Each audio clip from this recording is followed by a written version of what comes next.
좌우에 계신 분들과 인사하겠습니다. 잘 오셨습니다. 사랑합니다. 축복합니다. 선포하겠습니다. 예수님이 부활하셨습니다. 살아계셔서 당신과 함께하고 계십니다. 할렐루야. 지난 8월 17일 제가 부목사로 섬기었던 주안교회의 주승중 목사님께서 짧은 글 하나를 보내주셨는데 그 글을 같이 나누기를 원합니다. 세계 최고 갑부 중인 한 사람이었던 빌 게이츠가 그렇게 아직 부유해지기 전에 뉴욕 공항에서 비행기를 기다리고 있었습니다. 그는 비행기를 기다리는 시간 동안에 신문을 보고 싶어서 신문 가판대에 신문을 사러 갔습니다. 그래서 신문을 하나 집어 들고 돈을 지불하려고 했는데 주머니에 현금이 하나도 없었습니다. 그래서 다시 신문을 내려놓으면서 죄송하다고 제가 돈이 없다 그러면서 신문 가판대 사장에게 주인에게 신문을 다시 돌려주었습니다. 그러자 이 신문 가판대 주인이 그냥 가져가시라고 그러면서 신문 한 부를 그냥 주었습니다. 빌 게이츠는 감사하다는 인사를 하고 신문을 가지고 와서 신문을 보았습니다. 그리고 시간이 3개월이 흘러서 다시 그 뉴욕 공항에 그는 가게 되었고, 역시 그날도 신문을 보고 싶어서 신문 그 가판대를 찾아가서 신문을 또 한 부 집어들었습니다. 그런데 이번에도 돈이 없는 것입니다.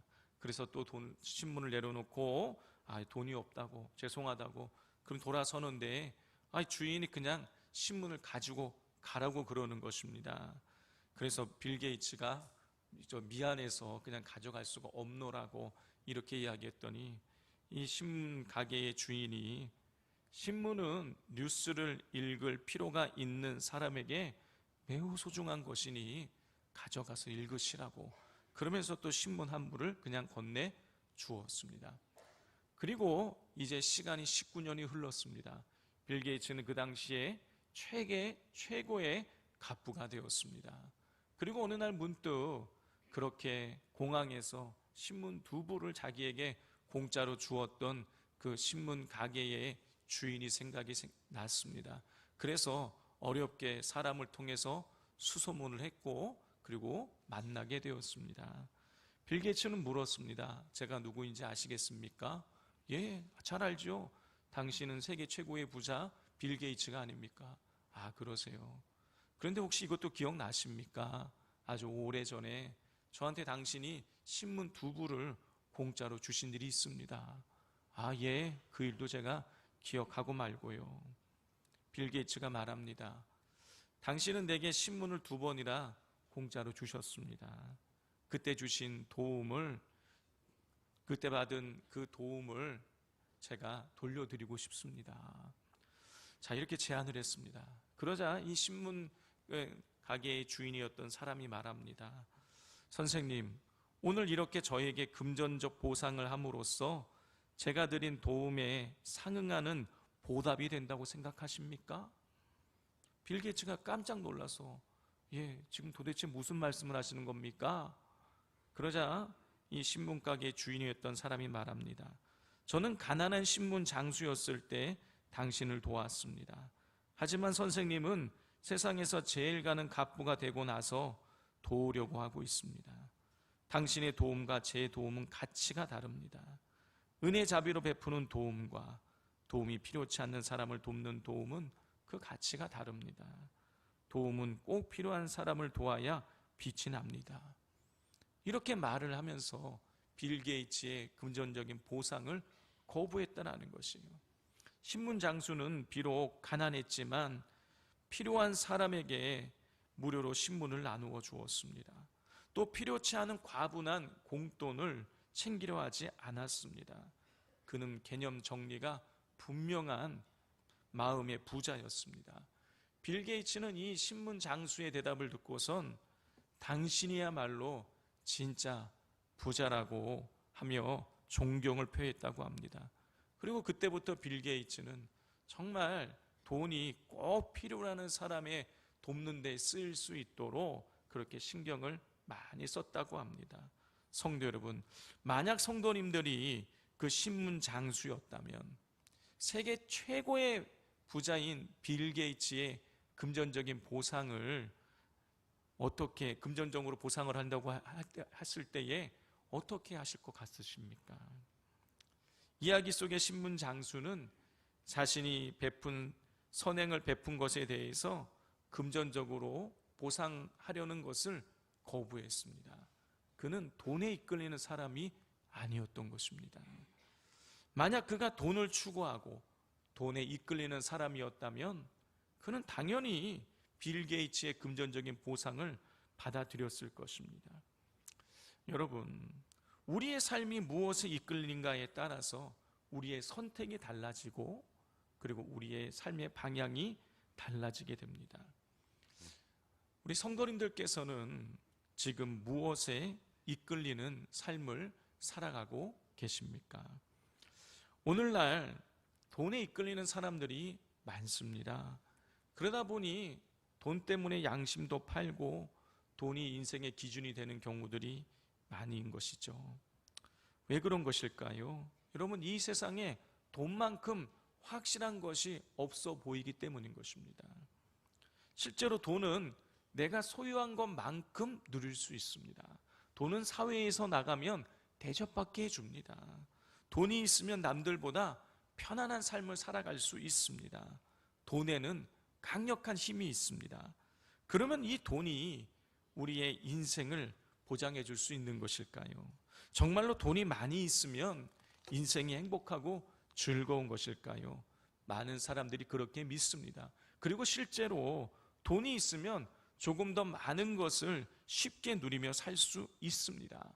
그렇기에 사람들은 돈을 많이 벌기 위해서 애쓰고 노력합니다. 그런데 정말로 돈을 많이 번 사람들을 보면 돈이 행복을 줄 수 없다는 것을 깨닫게 되는 것을 보게 됩니다. 이 대표적인 사람이 윤사마 배용준 씨의 바로 뒤를 이어서 일본에서 큰 인기를 끌었던 장근석이라는 배우입니다. 아마 잘 모르실 수도 있는데요. 젊은 사람이기 때문에 이 장근석이라는 배우가 아주 그 20대 이 초반에 일본에서 엄청난 인기를 끌었어요. 그래서 어마어마한 돈을 벌었습니다. 그래서 그가 30살 되었을 때에 강남구 역산동에 1,000억짜리 빌딩을 샀어요. 그리고 그 빌딩에서 매달 나오는 월세가 7년 전에 2억 원이었습니다. 그러니 지금은 그 월세도 훨씬 더 많이 올랐을 거고요. 건물의 가격도 가치도 더 많이 올랐을 겁니다. 그는 엄청난 부자인 거예요. 자, 그런데 이 장근석이라는 배우가 이런 고백을 했습니다. 자신은 돈이 많으면 많을수록 그거에 비례해서 행복할 줄 알았다는 거예요.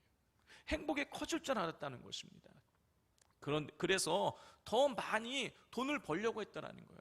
많이 벌면 그보다 더 많이 돈을 벌기 위해서 그 기준을 세워놓고 더 많이 벌려고 그렇게 계속 애를 써왔다는 것입니다. 그런데 계속해서 목표를 더 높이 더 많이 돈을 가지고 모아 보았지만 행복이 커지지 않더라는 것이죠.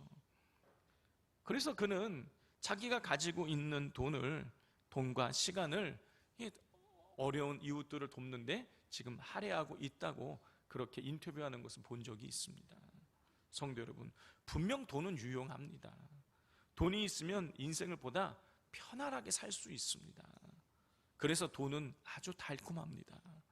그런데 이런 말이 있지 않습니까?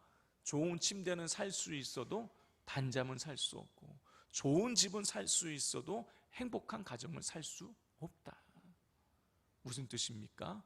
돈으로 행복을 살 수 없다라는 것이에요. 그렇습니다. 여러분, 돈이 우리에게 행복을 줄 수 없습니다. 그런데도 오늘날 많은 사람들이 돈을 인생의 목표로 삼고 돈에 이끌리는 삶을 살아가고 있습니다. 성도 여러분, 참된 그리스도인이라면 여러분 조금 달라야 되지 않겠습니까? 여러분 참된 그리스도인이라면 여러분 무엇에 이끌리는 삶을 살아가야 하는 것일까요? 이에 대한 해답이 오늘 이 본문 말씀에 주어져 있습니다.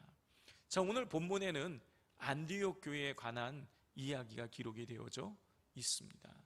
우리 성도 여러분, 안디옥 교회가 어떻게 만들어졌는지를 기억하고 계십니까? 안디옥 교회가 어떻게 만들어졌는지는 사도행전 11장 19절 이하의 말씀을 읽어보면 우리가 알 수가 있어요.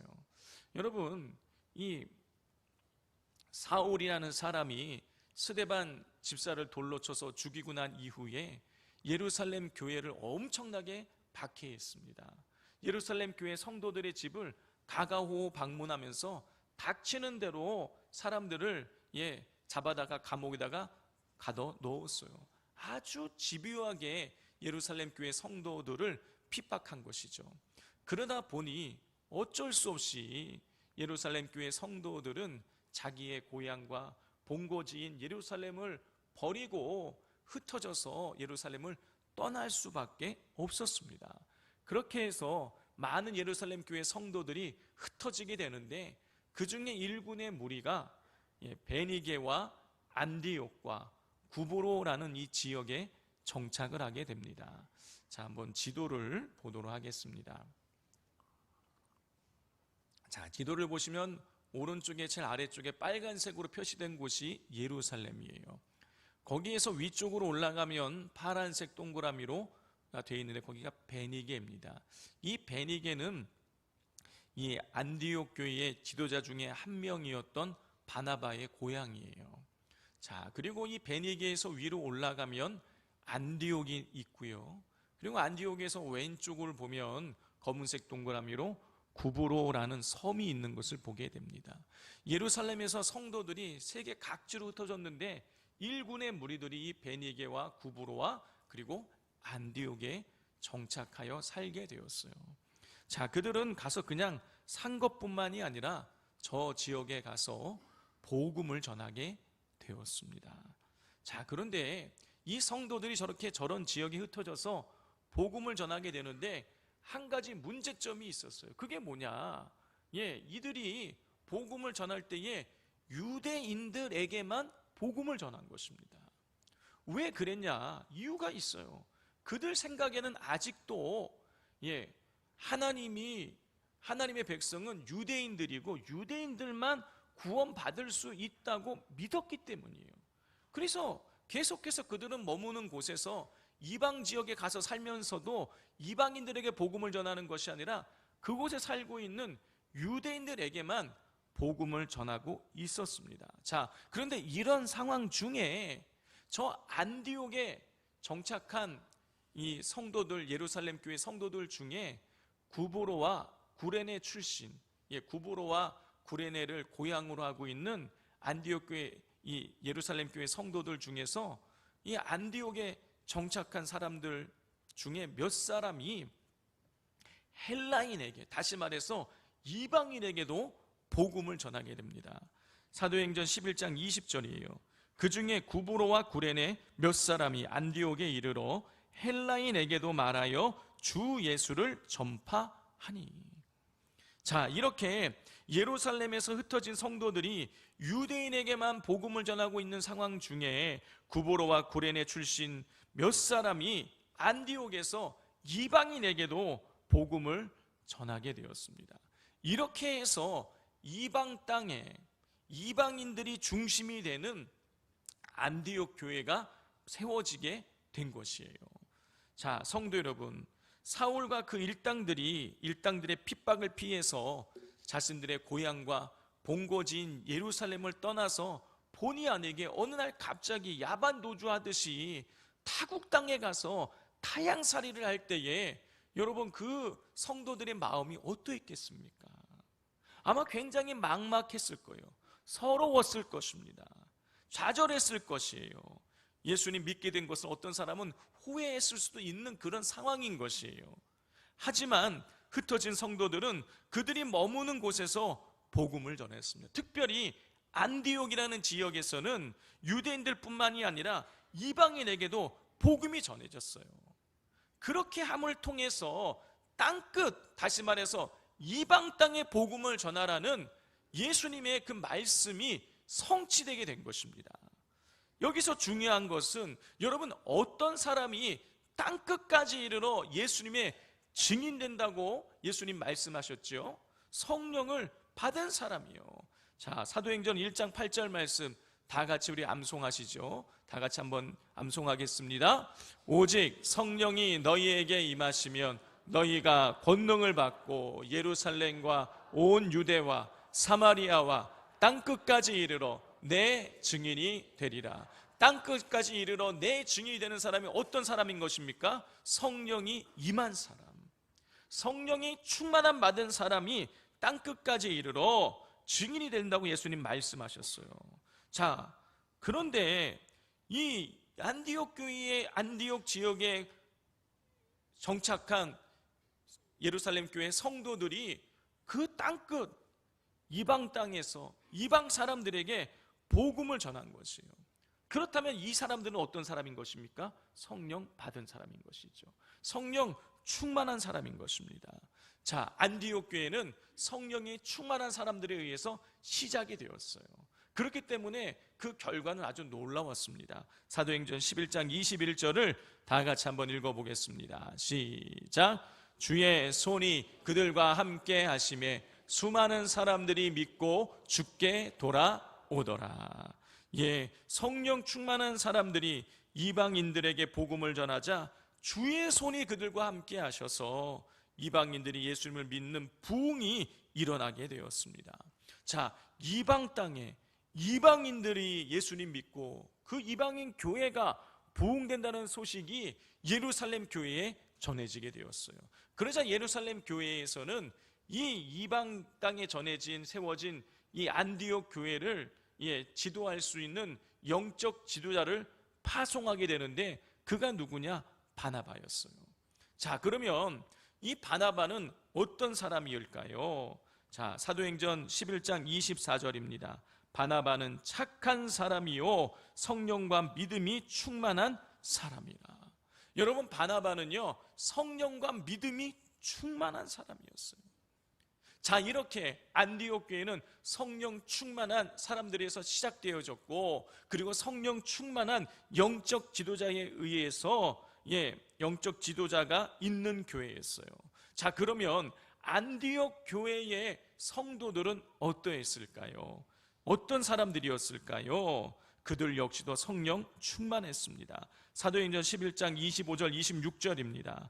바나바가 사울을 찾으러 다소에 가서 만남에 안디옥에 데리고 와서 둘이 교회에 1년간 모여 있어 큰 무리를 가르쳤고 제자들이 안디옥에서 비로소 그리스도인이라 일컬음을 받게 되었더라. 자, 안디옥으로 파송받은 바나바는요 혼자서 안디옥 교회를 목회하지 않고요, 지금 자기의 고향 다소에서 집거 중에 있었던 사울을 찾아가 안디옥으로 데리고 와서 바나바와 사울이 같이 안디옥의 성도들을 가르쳤습니다. 말씀으로 양육을 한 거예요. 그러자 그들이 예수님의 참된 제자가 되었고요, 더 놀라운 것은 안디옥 지역에 예수님 믿지 않는 사람들이 안디옥 교회의 성도들을 보고 그리스도인이라고 불렀다라는 거예요. 여러분, 그리스도인이 무슨 뜻입니까? 예수님께 속한 자라는 거예요. 안디옥 교회 성도들은 예수를 믿지 않는 사람들이 볼 때에 예수님께 속한 자들로 보일 만큼 예수님 말씀대로 살아갔던 사람들인 거예요. 여러분, 이것은 안디옥 교회 성도들이 성령 충만한 사람이었다라는 증거인 것입니다. 왜냐하면 여러분, 성령의 도우심이 없이는 우리는 하나님 말씀대로 예수님 원하시는 대로 살아갈 수 없기 때문인 것이에요. 여러분, 하루 이틀은 인간적인 의지를 가지고 우리가 예수님 말씀하신 대로 하나님 명령하신 대로 살아갈 수 있지만 그런 삶을 꾸준히 살아가는 건요 인간의 의지만 가지고 되어지지 않아요. 성령의 도우심이 있을 때만 그게 가능한 것입니다. 그런데 안디옥 교회 성도들은요 미수 믿지 않는 사람들이 볼 때에 저 사람들은 예수님께 속한 사람들이야 라고 그리스도인이라고 불릴 만큼 항상 예수님 말씀대로 살아갔던 것이에요. 안디옥 교회 성도들은 성령 충만한 사람들이었던 것입니다.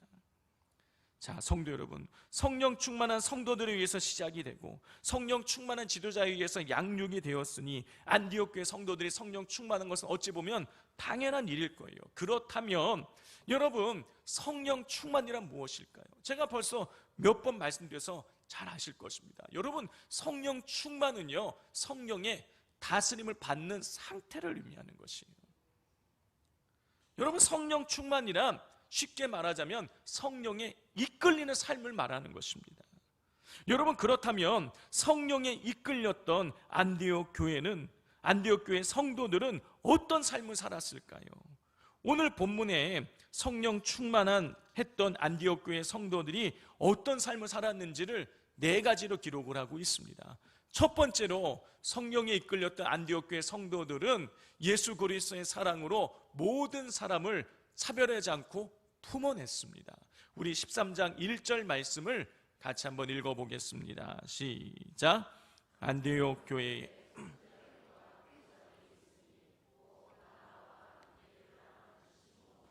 구레네 사람 루기오와 분봉왕 헤롯의 젖동생 마나엔과 및 사울이라. 지난주에 살펴본 대로 안디옥 교회에는 예루살렘에서 파송한 바나바라는 사람 외에 4명의 사람이 더 영적 지도자로 있게 되었어요. 자, 두 번째 사람이 누구냐? 바나바 말고 두 번째 사람은 당시 흑인, 니게르, 흑인이라고 불리었던 시몬이었어요. 흑인은 사람 대접받지 못하던 시기에 흑인이 안디옥 교회 지도자였어요. 또 아프리카 구레네 출신이라는 것 외에는 별로 내세울 곳이 없었던 시므온 루기오도 안디옥 교회의 지도자였습니다. 또 유대인과 원수지간이었던 헤롯의 젖동생 마나엔도 안디옥 교회 지도자였고요. 또 예루살렘 교회에 엄청난 박해를 가하고 스데반 집사를 죽이는데 앞장섰던 사울도 예루살렘 교회 지도자였어요. 여러분, 이 사람들, 흑인, 그 다음에 이 에돔 출신 사람, 그 다음 박해를 가했던 사람, 아주 평범한 사람, 여러분, 이런 사람들을 안디옥 교회 성도들은요 지도자로 받아들였어요. 여러분, 그들이 성령에 이끌렸기 때문에 사람을 외모나 어떤 배경으로 판단하지 않고 예수님의 사랑으로 그들을 다 예수 안에서 품어내고 하나 될 수 있었던 것입니다. 두 번째, 성령에 이끌렸던 안디옥 교회 성도들은요 하나님을 예배하기에 힘썼습니다. 2절을 보면 이렇게 시작해요. 주를 섬겨. 여러분, 여기에서 섬기다라고, 섬겨라고 번역된 헬라어가 언제 많이 쓰였냐면요, 그 헬라어는 예배를, 하나님을 예배한다고 했을 때에 자주 쓰이던 단어예요. 그러니까 안디옥 교회의 성도들이 주를 섬겼다라는 것은요 하나님을 예배하기에 힘썼다라는 뜻이에요. 여러분, 성령 충만한 사람과 그렇지 않은 사람을 예배 시간에 보면 정확하게 구별할 수 있습니다. 여러분, 성령 충만하지 않은 사람들은요 예배 시간이 그렇게 힘들어요. 지루합니다. 그래서 졸아요. 그 말씀 시간에 졸아요. 이상하게 말씀이 시작되면 눈이 개슴츠레해지다가 잠이 들어요. 그러다가 말씀이 끝나면 눈을 떠요. 그렇게 개운해져요. 이걸 어떻게 하느냐? 저도 그랬던 적이 있었기 때문에 압니다. 그런데 여러분, 성령 충만해지면 어떻게 됩니까? 예배 시간에 사모되어져요. 일찍 오게 됩니다. 예배 시간에 말씀을 놓칠까봐 귀를 종고 세우게 돼요. 여러분, 그렇기 때문에 이 성령에 이끌렸던 안디옥 교회 성도들은요 하나님을 예배하기에 힘썼던 것이죠. 세 번째로, 성령에 이끌렸던 안디옥 교회 성도들은 기도하며 순종했습니다. 우리 2절을 다 같이 한번 읽어보겠습니다. 시작. 주를 섬겨 금식할 때에 성령이 이르시되 내가 불러 시키는 일을 위하여 바나바와 사울을 따로 세우라 하시니. 주님을 예배하기에 힘썼던 안디옥 교회 성도들은 금식도 했습니다. 금식했다는 얘기는요 하나님 앞에 집중하면서 기도했다, 그런 뜻인 거예요. 안디옥 교회 성도들은 금식하며 기도하던 중에 바나바와 사울을 따로 세우라는 성령의 음성을 듣게 되었습니다. 그리고 그대로 순종했어요. 바나바와 사울을 따로 세웠습니다. 여러분, 따로 세우라고 번역된 이 아포리사테라는 뜻은요, 특별한 목적을 위해서 다른 것들로부터 구별하다, 그런 뜻인 거예요. 3절과 4절을 보면 성령께서 바나바와 사울을 이방인 선교를 위해서 특별히 구별하여 세우신 것을 우리가 볼 수가 있습니다. 자, 이렇게 성령에 이끌렸던 안디옥 교회는요, 기도하는 가운데에 성령의 음성을 듣고 그 성령의 말씀에 순종하는 삶을 살아갔습니다. 그리고 네 번째, 성령에 이끌렸던 안디옥 교회 성도들은 선교했어요. 우리 3절 말씀을 다 같이 한번 읽어보겠습니다. 시작. 이에 금식하며 기도하고 두 사람에게 안수하여 보내니라.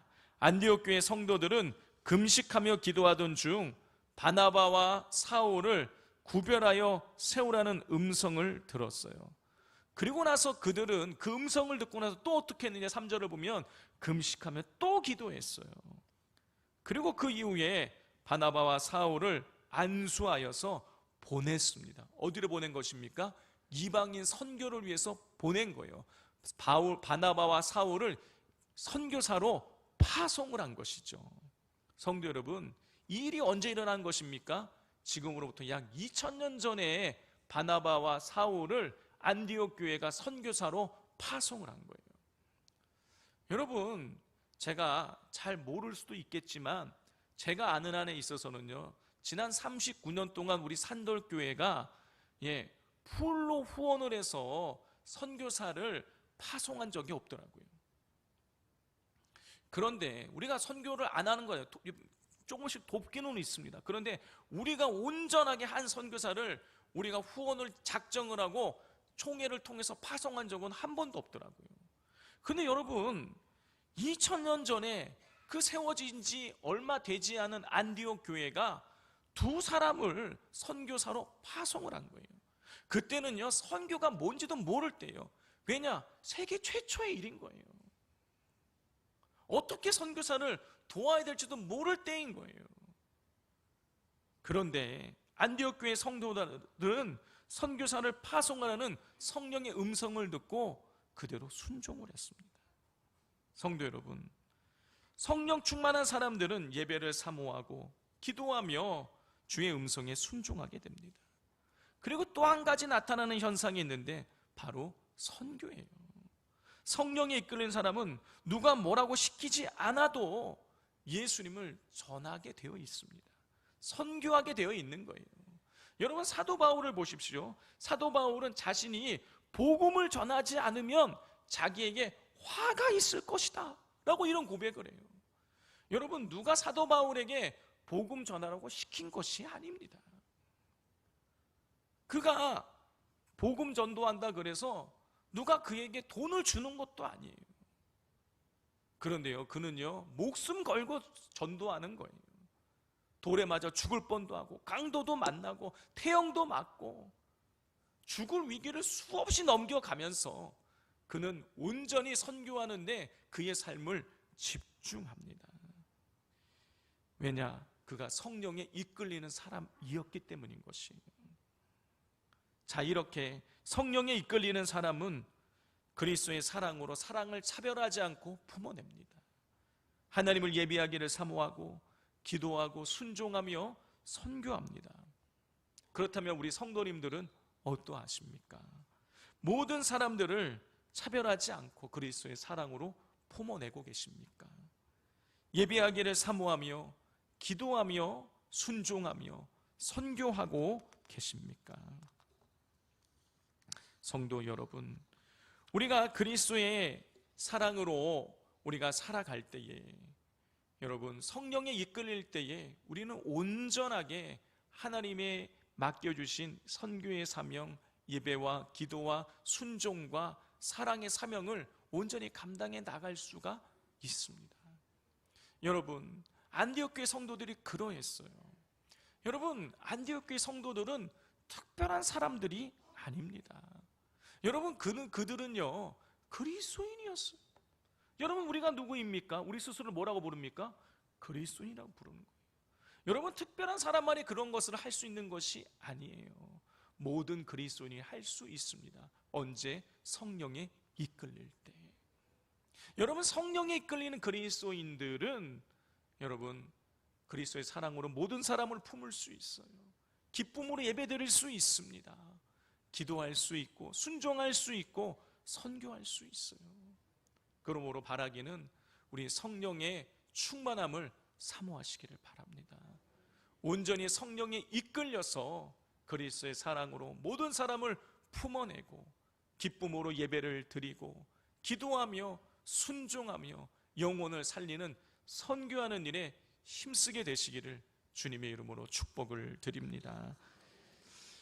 하나님 아버지, 참으로 감사를 드립니다. 오늘 이 귀한 말씀을 통하여서 참된 그리스도인의 삶이 어떠한지를 깨닫게 되었습니다.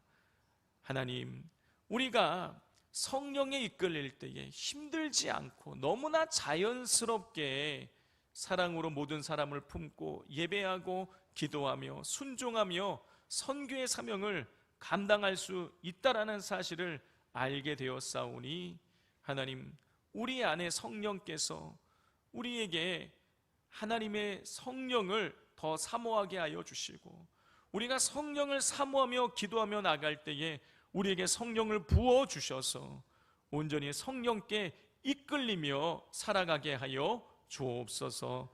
예수님의 이름으로 기도드립니다. 아멘.